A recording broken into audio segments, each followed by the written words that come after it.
1절에서 7절까지 말씀 함께 보겠습니다. 고린도전서 7장 1절에서 7절까지 말씀입니다. 신약성경 269면 전후에 있습니다. 고린도전서 7장 1절에서 7절까지 말씀입니다. 한 절씩 교독하겠습니다. 너희가 쓴 문제에 대하여 말하면 남자가 여자를 가까이 아니함이 좋으나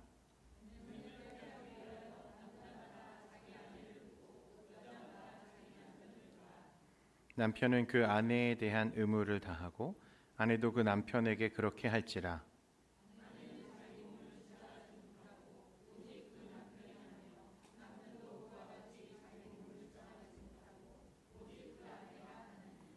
서로 분방하지 말라. 다만 기도할 틈을 얻기 위하여 합의상 얼마 동안은 하되 다시 합하라. 이는 너희가 절제 못함으로 말미암아 사탄이 너희를 시험하지 못하게 하려 함이라. 함께 보겠습니다. 나는 모든 사람이 나와 같기를 원하노라. 그러나 각각 하나님께 받은 자기의 은사가 있으니 이 사람은 이러하고 저 사람은 저러하니라. 아멘. 할렐루야. 금요기도에 오신 여러분들 참 잘 오셨습니다. 우리 좌우에 계시는 성도님들과 함께 인사하겠습니다. 거룩한 주의 백성 됩시다. 아멘. 여러분 고린도전서 6장 후반에서 바울은 이런 말을 우리에게 남겼습니다. 12절 말씀해 보니까 6장 12절 말씀해 보니까 모든 것이 내게 가하나 다 유익한 것이 아니요 모든 것이 내게 가하나 내가 무엇에든지 얽매이지 아니하리라. 여러분 이 말씀은 우리가 가진 자유가 단지 내 마음대로 하는 어떤 것이 아니라 하나님의 영광을 위한 선택으로 사용되어야 한다는 기준을 우리에게 말씀합니다.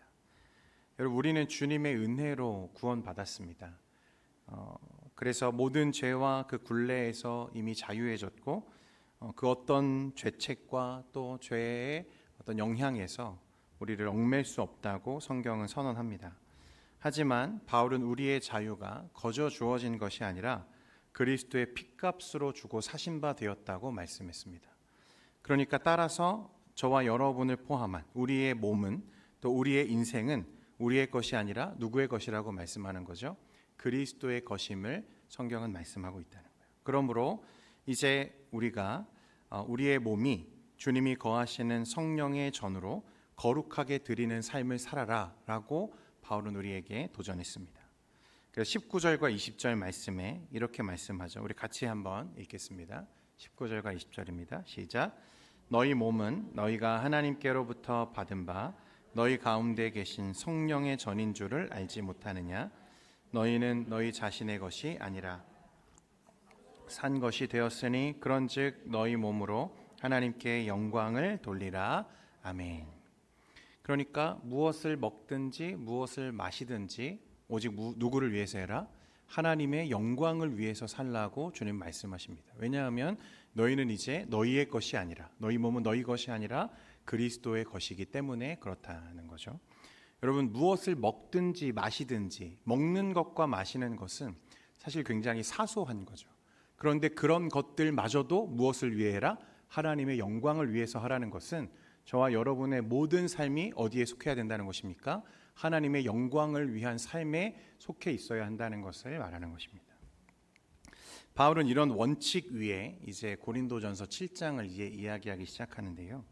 오늘 특히 결혼이라고 하는 현실적인 영역에서 하나님의 말씀을 우리에게 또 전합니다. 왜 바울은 이 하나님의 영광된 삶에 대해서 이야기하다가 이 결혼에 대해서 갑자기 말하기 시작할까? 하나님의 영광을 위한 이 거룩한 삶에 대해서 말할 때 충분히 다른 영역과 주제들을 얼마든지 많이 이야기할 수 있을 텐데 어째서 바울은 결혼에 대해서 가장 먼저 우리에게 이야기를 하는가 하는 것입니다. 이게 생각해 볼 만한 문제인데 그것은 우리가 이미 충분히 살펴보았지만 이 고린도 교회와 그 성도들이 당시 이 음행과 성적인 방종에 깊이 빠져 있었고 그 음행의 문제가 더 나아가서는 이 성도들의 결혼과 또는 이 가정에 대한 심각한 오해와 또 왜곡에 대한 그런 인식들을 가지고 왔기 때문에 그런 것입니다. 그러니까 이 음행의 문제 여기서 이제 변화가 필요한 시점인데 그 변화의 시작점이 사실 사도 바울은 어디에서부터 일어나야 된다고 말하는 거죠? 가정에서부터, 우리의 결혼에서부터 이루어져야 한다고 우리에게 말씀하고 있다는 것입니다. 사랑하는 성도 여러분, 하나님은 저와 여러분의 모든 삶이 하나님의 영광을 위한 것이어야 한다고 말씀하시는데 여기에는 무엇도 당연히 포함되는 거죠. 저와 여러분의 가정도, 그리고 우리의 결혼도 사실 이것에 포함되어 있다고 말씀하는 것입니다. 그러니까 하나님은 우리의 결혼과 우리의 가정이 거룩한 하나님의 성전으로 드려지기를 원하신다는 거예요. 그런데 여러분, 많은 순간에 우리는 어떻게 하고 있죠? 반대로 사는 경우가 많죠. 교회에서는 거룩하고 예배 시간에는 거룩하지만 가정에서는 그렇지 못한 순간이 얼마나 많은지, 이거는 목회자들도 예외가 아닙니다. 앞에서는 얼마나 거룩하게 하나님의 말씀을 전하고 가르치고 그럴싸하게 말합니까? 그런데 가정에서는 충실하지 못한 위선적인 삶이 목회자들에게도 늘 있는 거죠. 여러분, 이제 우리 사회를 조금 들여다보면 우리 사회가 요즘에 이 결혼에 대한 인식이 빠르게 바뀌고 있다, 이런 변화를 우리가 몸소 체감하는 중에 있습니다. 그래서 이제 결혼을 필수로 여기지 않는 세대가 급속도로 늘어나요. 이 30대 젊은이 중에요, 이미 비혼주의자이거나 비혼을 지지하는 사람이 절반을 넘었습니다. 나는 결혼을 꼭 하지 않아도 된다고 여기는 세대가 되었다는 거죠. 이건 통계청 자료에 나와 있는 사실입니다. 그러니까 결혼과 출산이 어느 순간 우리 자녀들 세대에는 인생의 짐처럼 여겨지고 있다는 사실입니다. 심지어 결혼은 미친 짓이다, 이렇게 말하는 것도 사람들에게 이제 공공연하게 이루어지고 있는데, 사람들의 인식이 그렇게 흘러가고 있다는 거죠. 그 영향이 고스란히 우리 예수 믿는 자들의 가정에도 영향을 미치는 것 같아요. 그래서 제가 이제 목회하다 보면 자녀들이 결혼 정년기를 지나도 도무지 결혼하려고 생각을 안 하는 문제로 저에게 기도를 요청하는 분들이 참 많습니다. 이게 남의 일이 아니고 저와 여러분의 일이고 우리 가정에 지금 일어나고 있는 일이다. 우리 예슬자매 왜 웃고 계세요? 네. 그러니까 믿음의 가정을 이루는 일에 대해서 그런 비전이 약해지고 결혼 생활 속에서의 어떤 성결, 책임, 헌신이 간과되고 혹은 이혼 후 이후의 삶에 대한 어떤 영적인 기준과 지혜가 우리에게 너무나 부족하다는 사실을 우리가 좀 깨닫게 되는 것 같습니다. 이제는 우리가 좀 결혼이 단지 어떤 개인과 개인의 감정적인 문제나 혹은 어떤 사랑으로 이루어지는 어떤 사회적인 통과 의례의 문제가 아니라 오늘 바울이 우리에게 말하는 것처럼 하나님 앞에서 나의 삶 속에 이 결혼을 올려둘 수 있는 그런 시야가 우리에게 지금 필요한 순간이 된 거죠. 무엇이 진짜 하나님이 의도하신, 하나님이 계획하신 가정의 의미인지, 또 우리는 그 가정을 어떻게 살아내는 것이 하나님의 영광을 위한 삶으로 우리가 가정을 드리는 것인지를 고민할 필요가 있다는 것입니다.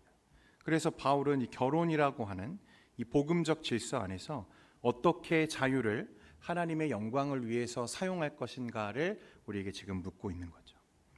우리도 나는 누구의 몸을 위해서, 어떤 자유를 위해서 지금 내가 살고 있는지를 진지하게 이 말씀 앞에 물을 수 있어야 한다는 것입니다.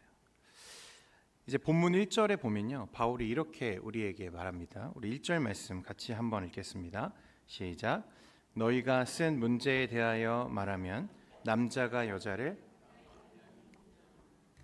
너희가 쓴 문제에 대하여 말하면 이랬습니다. 이 말씀은 그러니까 앞에서 다루었던 이 고린도 교회에 있었던 음행의 문제들에 대해서 이야기하는 거죠. 그러니까 자신의 몸에 대한 바르지 못한 그들의 그 삶의 문제에 대해서 어떻게 바울은 보고 있냐면 남자가 여자를 가까이 아니함이 좋다. 이 음행의 문제에 대해서 이렇게 말하는 거죠. 어떤 사람들은 이 말씀을 독신을 좀 독려하는 듯한 말씀으로 이해하고 받아들이는데 그렇지는 않습니다. 바울은 앞에서 이런 이제 고린도 교회와 고린도 지역에 행해졌던 그런 음행들에 대해서 강력하게 비난하며 책망을 했죠. 야, 그렇게 하면 안 돼. 그런 건 하나님의 사람이 아니야. 그건 하나님과 상관없는 사람들이 사는 삶이야라고 그들의 그 음행의 문제를 이제 지적을 했는데, 자, 이렇게 말하고 나면 꼭 어떤 사람들이 이제 생기기 시작하냐면 반대급부로 그러면 음행을 떠나서 금욕, 그러니까 어떤 내 욕구를 절제하고 금지하는 어떤 금욕적인 생활이 성경적인 것이구나, 이렇게 생각하는 사람들이 이제 나오기 시작하죠. 그런 사람들이 꼭 있습니다. 금욕이라고 하는 거, 하나님의 영광을 위해서 우리가 무언가를 덜어내고 비우고 금하는 것, 이 자체는 분명 어떤 면에서는 바람직할 수 있다고 말할 수 있겠으나, 여러분, 그렇다고 해서 이 바울의 의도가 결혼 자체가 혹은 부부관계가 죄악시되고 혹은 완전한 금욕이 영적으로 더 나은 어떤 자질을 말하는 거라고 우리에게 그 말씀을 하고 있는 게 아니라는 거예요. 그러니까 바울이 말하는 것은 우리가 그런 어떤 금욕을 통해서 더 성경적인 가치를 이루라고 말하는 것이 아니라, 하나님의 영광을 위해서 너희들이 어떤 바도 독신으로 살든 결혼을 하든 무엇을 하든 하나님의 영광을 위하여 살 수 있는 방향이 더 바람직하다고 우리에게 말하고 있는 것입니다. 바울은 남자가 여자를 가까이 아니함이 좋으나 그렇게 말했는데, 이 좋으나라는 말은요, 카론이라는 단어를 썼는데 반드시 그렇게 해야 해라고 하는 말이 아니고, 어떤 경우에 따라서는 이렇게 해석할 수도 있고 저렇게 할 수도 있어, 이런 절대적인 기준이 아님을 전제하는 단어가 카론입니다. 그러니까 바울은 결혼 자체가 부정하다고 말하는 어떤 사람들의 의견을 지금 받아들이지 않는 거죠. 또한 독신이 어떤 경우에는 더 바람직할 수도 있겠으나 사실 그 독신 자체로 더 고결하거나 영적으로 우위에 있지는 않다는 말을 하는 것입니다. 그러니까 당시에 이 바울의 이야기를 듣고 이걸 오해해서, 그러면 독신으로 사는 게 더 성경적인 거구나, 하나님의 영광을 위해서 더 나은 거구나, 이렇게 생각하는 사람들이 있었다는 말이죠. 그러니까 여러분, 독신 혹은 결혼은 어떤 우열의 문제가 아니라 자신의 은사와 상황에 따라서 적절하게 결정될 수 있는 영역이라는 것을 바울이 우리에게 말하는 것입니다. 여러분 잘 아시는 것처럼 바울은 독신이었죠. 평생 결혼을 하지 않았습니다. 그렇지만 바울 자신이 독신주의자는 아니었습니다. 그가 독신으로 평생을 살았던 것은 그가 금욕주의자였기 때문이 아니라 그리스도 예수의 복음을 전하느라 너무 바빠서 그는 결혼할 시간이 없었던 것뿐입니다. 여러분 왜 그러냐면, 실제로 바울의 평생의 일생을 추적해 가다 보면 그는 집에서 산 적이 거의 없습니다. 어떻게 하죠? 늘 돌아다니는 삶을 살죠. 전도 여행을 다녀요. 텐트를 기워 팔면서 자비량으로 선교하는 삶을 살았습니다. 그러니까 여러분, 전도 여행에 평생을 바친 바울이죠. 유럽 전 지역을 돌아다니면서 복음을 전했습니다. 만약 바울이 결혼을 했다고 생각을 해보십시오. 그 아내는 웬 죄입니까? 남편이 예수 복음 전한다고 나가서 3년 혹은 5년에 한 번씩 들어오는 거예요. 그런 삶을 살아야 되는 겁니다. 부부의 관계가 바르게 유지될 수 있겠습니까? 그럴 수 없었다는 거죠. 만약 우리 아버지가 그런 아버지라면 여러분의 가정이 혹은 질서와 가치가 훼손되지 않은 채 지켜질 수 있다고 자신할 수 있겠습니까?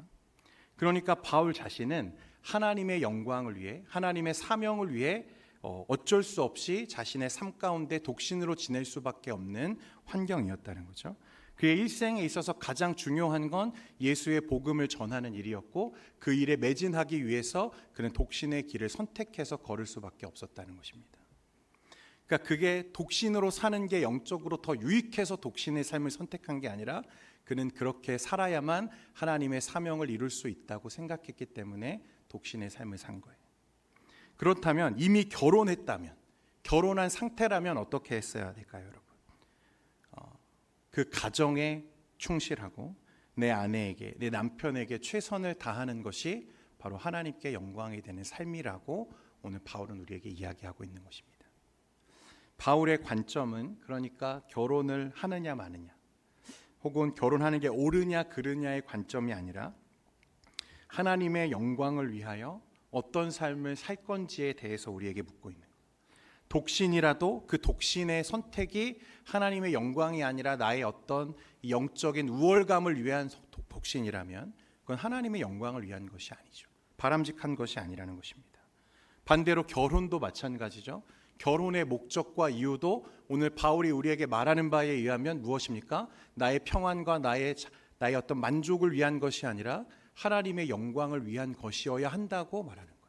내가 결혼을 선택했다면 그 결혼은 누구를 위한 것이어야 되는 것입니까? 하나님을 위한 것이어야 되는 거죠. 오늘 그것을 우리에게 이야기하는 것입니다. 그러니까 무엇을 먹든지 무엇을 마시든지 오직 하나님의 영광을 위해서 해라 라고 하는 이 바울의 전제가 오늘 이 결혼이라고 하는 주제 아래도 지금 깔려 있는 것입니다. 근데 문제는 늘 극단주의적인 어떤 모습에서 일어나죠. 그러니까 이런 겁니다. 믿지 않을 때 결혼을 했어요. 그런데 이제 예수를 뜨겁게 만났습니다. 주님께 헌신하고 싶은 마음에 열망이 막 생겼어요. 그래서 어떤 사람들은 결혼 생활, 부부관계 이것들을 다 내팽개치고 극단적으로 예수를 따르는 삶을 살기 시작합니다. 여러분, 그건 하나님의 영광을 위한 것이 아니라 죄를 짓는 것입니다. 왜 그러냐면 그것으로 인해 내 배우자가 그리스도와 더 멀어지고 그리스도 안에서 더 많은 죄를 짓게 만드는 죄를 짓는 거예요. 그건 하나님의 영광이 아니라. 교회 일한다고 가정에 소홀한 것은 여러분 결코 하나님의 영광이 아닙니다. 여러분, 그러므로 여러분 가정에 충실한 우리 성도님들 되시기를 부탁드립니다. 목회 현장에서요, 그런 상담을 종종 하게 돼요. 분명 교회에서는 1등 권사님이에요. 1등 집사님입니다. 기도도 잘하고 너무 신실하고 열심을 다해요. 그런데 집에 가면 내 배우자에게는 소홀히 합니다. 여러분, 그래서 불만이 가득 차서 교회에 항의하는 이 배우자들의 항의를 목회자들이 종종 받을 때가 있어요. 진짜입니다, 여러분. 그게 하나님의 뜻일까요, 여러분? 그게 과연 하나님이 기뻐하시는 일일까요? 오늘 이제 2절에 보면 바울이 또 다른 이야기를 우리에게 전하고 있는데 2절에 보니까 이렇게 말씀합니다. 같이 읽겠습니다. 시작. 음행을 피하기 위하여 남자마다 자기 아내를 두고 여자마다 자기 남편을. 앞에서 이어지는 음행의 문제와 관련해서 바울은 자신처럼 독신으로서 하나님의 거룩을 위해 살 것이 아니라면 차라리 무엇을 하라? 결혼을 하는 것이 바람직하다. 너에게 아내를 두고 또 남편을 두라고 우리에게 말씀합니다. 그러니까 고린도 교회의 음란한 이 문화들, 신전 매춘과 이 성적인 혼합주의와 맞물려서 이 성적인 절제의 실천 방안으로서 이 결혼을 제시하는 거죠. 여러분, 오해하지 말 것은 바울이 이 결혼을 욕망을 해결하는 해결책 정도로 우리에게 제시하는 게 아니라는 거예요. 현실적인 보호장치로서의 가정의 기능이 있음을 우리에게 말하는 것입니다. 성욕을 죄로 보지는 않는 거죠. 정당한 관계 속에서 바르게 채워질 수 있다고 바울은 보는 거예요. 그러니까 부부의 관계가 결혼이라고 하는 하나님의 질서 안에서는 얼마든지 거룩하고 아름다운 관계로 하나님 앞에 채워질 수 있다는 사실을 우리에게 말하는 것입니다. 여러분, 그 리차드 포스터가 쓴 돈, 권력, 섹스라는 책이 있는데요. 아마 읽어보신 분들이 많을 겁니다. 이제 그 베스트셀러였는데 기독교 역사에서 그 중요한 실수 중 하나는 뭐냐면 이 성에 대한 이야기를 공론화하지 못했던 것이다. 이렇게 그가 말합니다. 그러니까 우리가 잘 말하지 않아서 그렇지, 여러분, 우리 인류의 역사는 이 성과 관련된 문제가 역사를 좌우하는 경우가 참 많았습니다. 지금도 그래요. 많은 문제들, 많은 갈등, 그리고 넘치게 똑똑하고 치명적으로 지혜로운 사탄은 우리의 그 성적인 유혹과 그 충동을 늘 파고들고 놓치지 않고 우리를 넘어뜨리는 문제로 만드는 거죠. 여러분, 그래서 보면 아이러니하게도 보수적인 사회일수록 무엇이 많냐면 성적인 일탈이 참 많습니다. 보수적인 사회일수록 그래요. 여러분, 예전에 우리 조선시대 유교 사상이 얼마나 만연해 있었습니까? 남녀가 유별하다. 그래서 저 어렸을 때만 해도 남녀 7세 부동석, 그래가지고 7살 지나면 남자 여자 따로 앉히고 막 이런 문화들이 있었는데, 그렇지만 실제로는 어땠죠? 뒤로는 첩첩을 두고 기생이 있고 왕에서부터 노비까지 온 나라가 문란했던 것을 우리가 잘 알죠. 여러분, 예수 믿는 사람들은 어떨까요? 믿음이 좋다고 알려진 목회자들도 늘 뭐가 문제예요? 여자 문제로 넘어지는 경우가 참 많습니다. 아무도 자신할 수 없는 거죠. 믿음이 좋다는 집사가, 믿음이 좋다는 권사와 장로가 그런 스캔들로 넘어지는 게 하루 이틀 일이 아니라는 것입니다. 그러니까 바울은 너희가 만약 결혼을 했다면 어떻게 해야 된다고 말하는 거죠? 너의 배우자에게 너의 의무를 최선을 다해서 행하라 라고 우리에게 말하고 있는 것입니다. 3절과 4절 말씀 같이 한번 읽겠습니다. 3절과 4절입니다. 시작. 남편은 그 아내에 대한 의무를 다하고 아내도 그 남편에게 그렇게 할지라. 아내는 자기 몸을 주장하지 못하고 오직 그 남편이 하며 남편도 그와 같이 자기 몸을 주장하지 못하고 오직 그 아내가 하나니. 그러니까 오직 이 결혼만이, 가정만이 하나님이 기뻐하시는, 하나님께 영광이 되는 가장 거룩하고 완전한 언약의 표현 수단임을 바울은 우리에게 말하고 있는 거예요. 결혼을 했다면 너의 아내와 너의 배우자를 위해서 너의 의무에 최선을 다하라고 우리에게 말씀합니다. 이 팀 켈러 목사님의 이 결혼의 의미라는 책에 보면요, 이런 말이 있어요. 결혼은 혼자의 완성보다 서로의 거룩을 위한 동행이다. 참 멋진 말인데, 결혼을 했다면 이제 그 결혼은 나의 개인적 소유와 욕심을 이루기 위한 목적이 아니라 하나님의 영광을 위해서 내 배우자와 함께 그 완성을 향해 걸어가는 거룩한 동행이라고 우리에게 말하고 있는 거예요. 그러니까 이제 내 몸은 더 이상 나의 것이 아니고 내 배우자에게 구속되어 있는 것이고, 그래서 그 배우자에게 나의 관계적 순결을 지키고 힘써 나가는 것이 하나님의 영광과 거룩을 이루어가는 하나님의 뜻이라고 우리에게 말씀하고 있는 것입니다. 그러니까 고린도 교회의 성도들은 몸은 어떻게 돼도 상관없으니 모든 것이 가하다고 말하면서 성전에 있는 그 문란함들과 그런 생활들을 은근히 즐기고 있는 그런 성도들에게 바울은 뭐라고 말하는 거죠? 가정 안에 너희가 힘써 매일하고 우리에게 말하고 있는 거예요. 거룩함과 순결함을 너희가 지켜라. 그것이 배우자를 위한 너희의 책임이고 의무이고 그것이 하나님의 영광을 드러내는 삶이라고 우리에게 말씀하고 있는 것입니다. 그러니까 바울의 이 권면에는 우리의 몸과 우리의 모든 인격적 삶의 자리가 사실은 내 것이 아니라 하나님의 것이라는 인식이 그 아래에 깔려 있는 거예요. 따라서 내 남편과 내 아내를 힘써 사랑하고 그 관계의 순결을 지키는 것을 우리 하나님이 기뻐하신다는 사실입니다. 사랑하는 성도 여러분, 오늘 이 사실을 여러분의 가정에 깊이 있게 세우실 수 있기를 바랍니다. 여러분, 아내에게 순종하시고 아내에게 최선을 다하시기를 바랍니다. 또 아내된 분들은 남편에게 그 의무를 다하시기를 축원드립니다. 오늘날 여러분, 우리 가정이 이렇게 많이 흔들리고 있는 이유가 무엇입니까? 단순하지는 않겠지만 가장 뿌리 깊은 이유 중 하나는 우리 가정의 목적과 방향을 잘못 이해하고 있기 때문에 그런 것입니다. 많은 사람들이 가정을 내 것이라고 생각하죠. 내가 원하는 방식으로 꾸미고 내가 행복하기 위해서 만들고 내가 편하고 안정되기 위한 공간으로 여기는 일이 많습니다. 결혼을 해도 여전히 자기 중심적인 사고를 내려놓지 못하죠. 내가 원하는 대로 해주면 안 돼? 좀 나를 좀 이해해 줄 수는 없어? 내가 이 정도 했으면 됐지 뭘 더 바래? 우리 맨날 이런 거 가지고 싸우잖아요. 여러분 안 그러신 걸로. 여러분, 이렇게 되면 가정은 하나님께 드리는 거룩한 제단이 아니라 서로를 향한 기대와 요구가 부딪히는 전쟁터가 되는 것입니다. 내 가정을 나를 위한 어떤 것쯤으로 여기기 때문에 나의 기대와 욕구가 채워지지 않으면 내 배우자를 향해서 날선 비판을 하기 시작하고 불평을 쏟아내기 시작하고 그 불평과 불평이 만나서 스파크가 튈 때 전쟁터가 되는 거죠. 사랑하는 여러분, 바울은 결혼을 이야기하면서 한 번도 그것을 너의 권리라고 말한 적이 없습니다.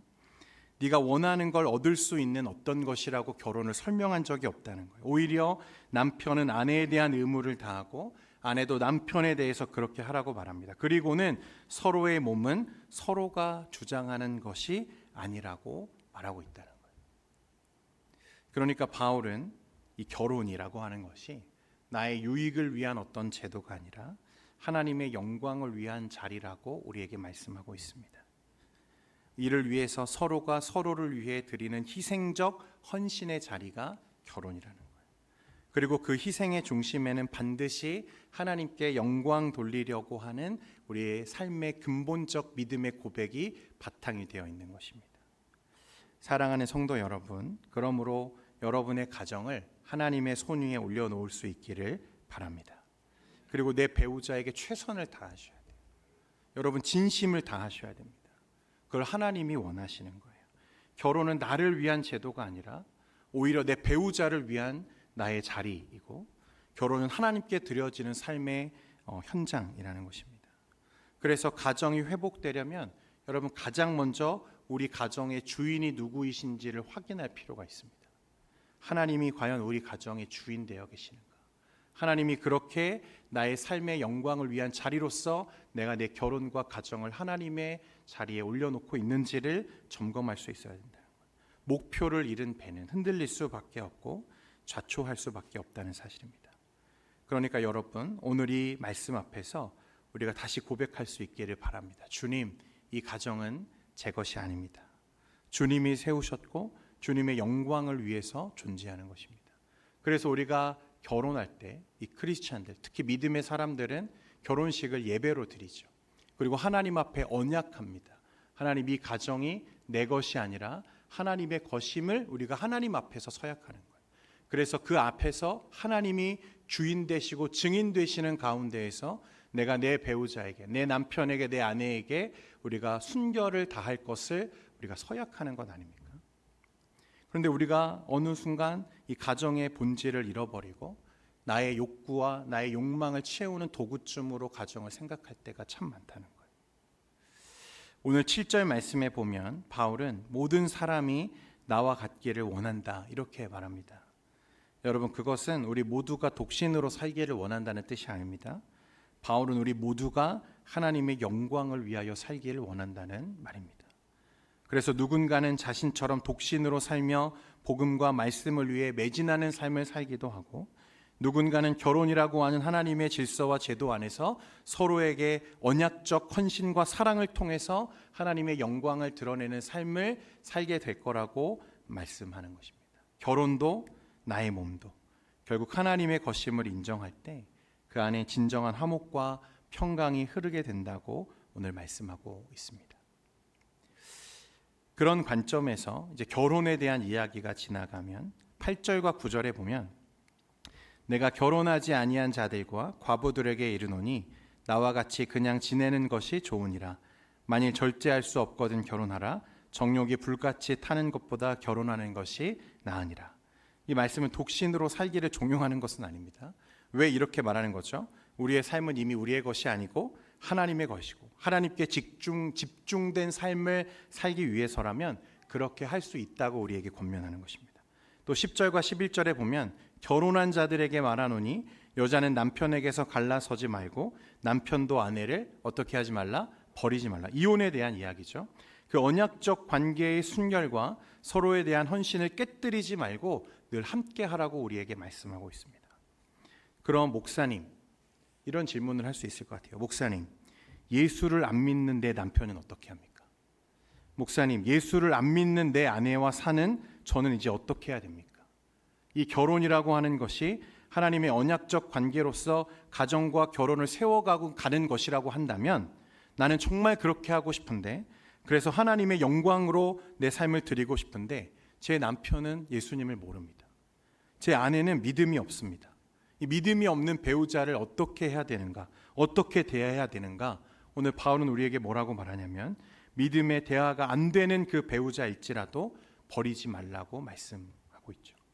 왜냐하면 여러분이 포기하면 그 사람은 영영 주님께로 돌아올 기회를 얻지 못할 수 있기 때문에 그렇습니다. 우리 14절 말씀인데 14절 같이 한번 읽겠습니다. 시작.